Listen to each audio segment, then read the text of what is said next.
So in this video, I'm going to give some life hacks, only because apparently not a lot of people know these. The first one I'm going to go over, I thought was common knowledge, but I've spoken now to several people that keep on trying to just scrub with regular scrubbers right away, and they don't seem to let things get super hot. So I'm talking about doing dishes. Now, some of the hardest dishes you'll get is burnt on stuff in the oven. So we're talking about black. Like if you were making one giant cookie, let's say, in one pan, one big cookie sheet, and you forgot about it and you blackened it, or a pizza or something, you just blackened the crap out of a pan and it's stuck there. Like, well, let's say just regular shredded cheese on a cookie sheet, and then you fry the crap until it's black, and then it just gets stuck on there, and then years and years of black stuff in the corners. We'll say something like that. And then the other hard one is, let's say you're making chocolates or hard candy from scratch. So you're melting actual sugar grains down, you're using syrups, you're using oils like CBD with hard bars of chocolate from Belgium and African bean and fresh cocoa, and you got all these things going on.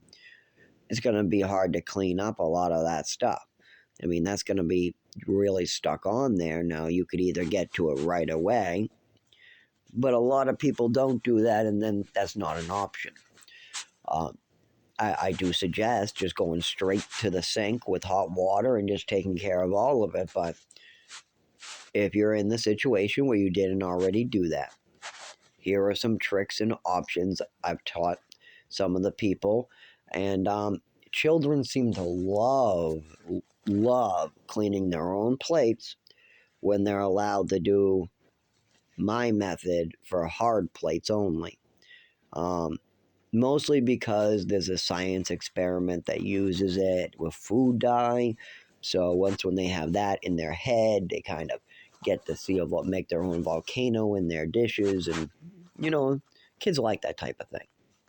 So anyways, yeah, you add soap and baking soda onto the plate or the baking sheet or whatever is really hard, burnt on stuff. You can make like a Z pattern or a S pattern onto the ware. Then do the same thing, spread a thin layer of baking soda out. You don't have to use a lot. Little goes a long way with this reaction. And then you can either move it around, make a paste out of it, or you can just leave it like that. Then you put it in the sink and you add a dash of vinegar. The reaction should kick off from there. At this point, you can run a tiny bit of warm water, or you can let it go by itself, and you want to leave it. Just let it do its thing until it goes flat. When it goes flat, you can scrub, and you're done. Now, the reason why children like cleaning their dishes after doing this is the volcano project is basically the same thing. You take a glass, you take food dye, soap, and baking soda, you mix it together, put it in the glass. You build a paper mache around that glass volcano, and remember the food dye would be red, and then you add the vinegar and it makes a volcano. It's one of the most simple reactions. There's a lot more interesting reactions you could do, but this is food grade safe. That's what's great about doing it for your dishes, is baking soda is safe, soap is safe, and on top of all that, vinegar is more than safe. I mean, it's in your pickles, for goodness sake. I better be. Plus, people are drinking alcohol, so vinegar isn't safe. Alcohol would sure as hell not be. Anyways, to get back to my other tip, what's really simple, and I'm surprised people don't seem to already have this. I'm guessing that most of you will look at me like, oh, well, I already knew that. if you have like hard sugary gunk like chocolate left on a whisk that's hardened, or you melted chocolate down in a pot, or maybe you have just some hard candy that you were making and it's hard. I see a lot of people making like hemp or weed edibles coming into this problem, but I actually have made just sugary candy because I had leftover sugar in the house. I mean, if that's all you have and you're bored, you make somebody some, hard candy lollipops out of nowhere, and they look at you like, where the hell did this come from? We had nothing. A minute ago, we were just talking about how there was no food in the house. And then you come out with a lollipop. Where'd you make all these? Where would you come with these? Oh, I made them. Oh, how'd you make them? I made them. Remember that bag of sugar that you said, well, what the hell are we going to do with that? We have no coffee. We have nothing. Well, now we got some lollipops. I'm actually pretty useful in that. I can walk into just about anybody's house and make them things that they're like, well, I didn't know I could do that. Yeah, yep, you sure can. You can make yourself some taffy right now. You can make yourself some lollipops. Let me see, what else can you make? Oh, you can make a good soup. You got some leftover chicken bones. You got a can of carrots and some pasta up there. Looks like you can make a pretty good soup. Let me see, what else? And I can literally just take scraps and make all these different kitchen sink dinners, and people are amazed how good they taste.